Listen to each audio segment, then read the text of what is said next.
running things now, huh? Man in the suit got it all figured out? No, Man in the Suit doesn't have it all figured out, but Man with the Gun needs to understand what Man in the Suit is trying to accomplish here, all right? Why you talking like that? You were talking like that. Why can't I talk like that?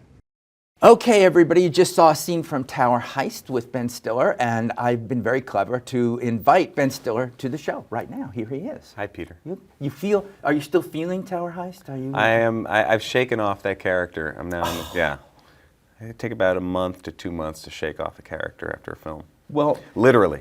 Really, you just do this. Yes. It's like, it's a fit because it gets in your body and you got to get it out. This person, it makes me really want to go and manage a high-end very condominium. Yes. Yes, it really does. Well, tell everybody who it is that you play. I played Josh Kovacs, who's the manager of the Tower, which is sort of like a Trump-like tower in New York. It looked very much like the Trump Tower. We shot at the Trump. There you go. So I play the building manager, and Alan Alda plays this investor, this sort of Madoff-like guy who ends up investing our pension fund and then stealing the money. And so we get ripped off, and we have no recourse. So we decide to pull this heist to try to steal the money back. You saying you can't open it? No, I'm saying I never worked on a safe like this before. I usually break into strong boxes. You never said it was a real safe made out of steel. Going after $20 million, what do you think it'd be, wood? Now, Eddie Murphy's on the poster there with you. Yes. What is it like working with Eddie, the two of you? He is really, really good, and he has an amazing energy. And the first scene we did together, it's a scene in the car together, and I just felt all this energy and focus coming at me. And the first thing was like, I'm watching Eddie Murphy. I'm watching Eddie Murphy in a movie, only I'm right next to him. And it's great, and it's powerful, and then, you know, and it's right there. So it's challenging in that you want to try to do your best and try to be as present as possible and keep up with him. Well, I think that worked, but what do you two guys talk about when you're not doing a scene? Well, you know, we didn't really know each other. We're just sort of getting to know each other. We talk a little bit about TV shows that we're sort of the same age. He's a few years older than me, so we talk about like Star Trek and things like that. Did you do characters to each other? We would not do characters to each other, though I would sometimes geek out on something like that he did on SNL, or like I remember that character, that prison poet guy, Killed My Landlord. Kill My Landlord. C-I-L-L, my landlord. So I did that for him once, and he sort of looked at me and went, "Oh, good, that's good." Good. What did he do for you? Did he do any Zoolander for you? You know, we talked a little Zoolander. He likes Zoolander, and yeah, no, we talked about movies. Could he do Blue Steel? He did do Blue Steel in one of the interviews we did together, which was exciting. I think he called it Black Iron or something. I was on a job a few days ago where my homie got shot in the face. He's kidding, right? Get shot in the head, it's over. If you get shot in your head, it's over. If you get shot in your face, the bullet will go in your cheek, then come out the other side. Your character is doing something which you have a real gift for doing, I think, in a movie, which is to root what is comic about it in something real. But we can all identify with it, whether it was Bernie Madoff that scammed us or we just got scammed by the system. Yeah, I mean, I think the Robin Hood theme is sort of a universal thing, the idea of guys who've gotten ripped off and it's unfair.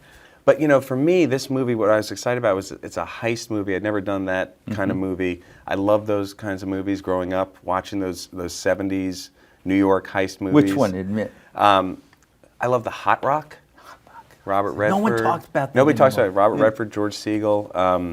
You know, the humor in those kinds of movies was based in reality. It was like a cool action drama reality with humor. Or even the original Taking a Pelham 123, which my dad is in, playing Walter Matthau's sidekick, and Matthew Broderick's dad is in that too, James Broderick plays the train engineer. That movie is like a cool action movie, but it's really funny.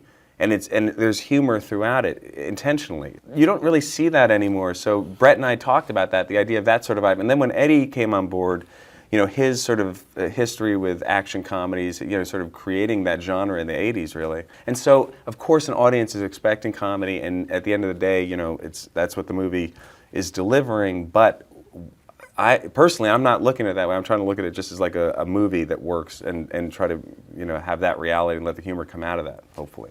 It's a New York movie, too. Yeah. And you've come back.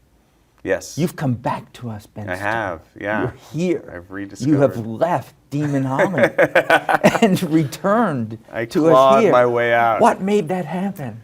Really, just having kids, seeing my kids grow up really quickly, it just happens very quickly, and wanting them to have, before they were too old, an experience of being on the East Coast, and just missing it personally myself. My wife and I just wanted to have a change. So I think change is good too, just to, just to mix it up a little bit. And So it's been a year that you're It's been back? almost a year, and we've dealt with snowstorms and pre-Halloween snowstorms. We moved in the dead of winter. We moved when we started shooting Tower Heist last year, and just like full on, weather, which is something you don't get as much of in Los Angeles. No, there's no So weather. my children are looking at me like, what? Why did we have to do this? I get it. I understand. Snow. Okay. It's So we cold. visited. What do we need How this many for? snowmen can I make, Daddy?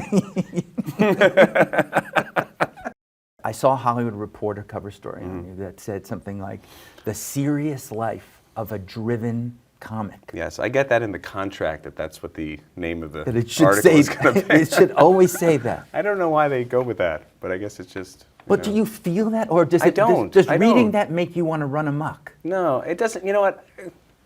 If I knew what run amok actually meant. Oh, come I on, might- you could figure it out. It's just the sound of the word amok. Yes, it's just. and That's if what you they should have called feel the like article. doing it Ben now, Stiller runs amok. amok. Yeah, no, it's whatever they're going to put whatever title they want to put on it, but it doesn't really relate to me. I don't think. That's not how I think about my life, really. But we have this idea out there that people who make us laugh on screen Right. are really serious. I think there are people who are naturally funny. This is on screen or off screen. There's people who are naturally funny when you're around them, and I appreciate those kinds of people. I just don't feel like I'm that naturally funny. Like someone like Albert Brooks.